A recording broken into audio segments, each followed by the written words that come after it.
Soirée sous tension à Buckingham. Hier soir, vers 22h, heure de Paris, une détonation a retenti sur la terrasse du palais. Un homme s'est approché des grilles du bâtiment et a jeté des cartouches de fusil de chasse sur le sol.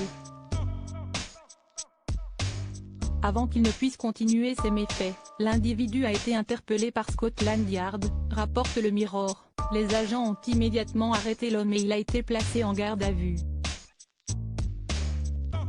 Il n'y a eu aucun coup de feu tiré et ni les officiers, ni les membres du public n'ont été blessés. Les agents restent sur les lieux et d'autres enquêtes sont en cours. Fort heureusement pour eux, Charles III et Camilla ne se trouvaient pas dans l'enceinte du palais au moment des faits. Les projectiles ont ensuite été neutralisés par une explosion contrôlée. Un incident qui n'est pas sans rappeler celui survenu à Windsor, le jour de Noël 2021. Un jeune homme âgé de 20 ans s'était introduit sur les terres royales avec une arbalète, ayant pour but de tuer la reine Elisabeth.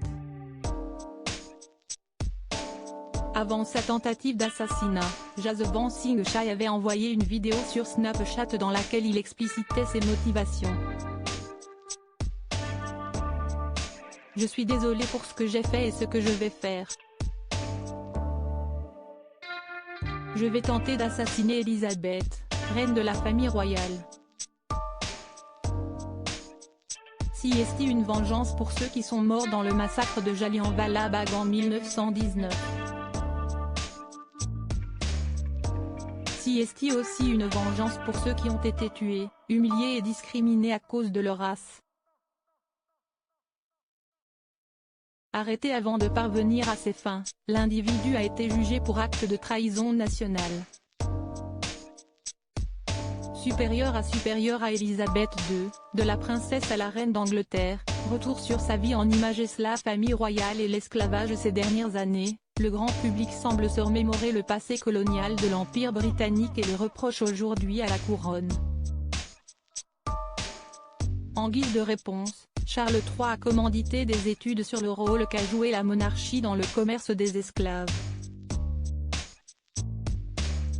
Cette manœuvre intervient après que des documents ont révélé que ses ancêtres étaient impliqués dans la traite occidentale. En répondant à la polémique, l'époux de la reine Camilla espère démontrer son souhait d'instaurer une monarchie nouvelle, qui reconnaît les erreurs de son passé et tend vers une meilleure adéquation avec la société moderne. Article écrit en collaboration avec 6 Médias Crédit Photo, agence.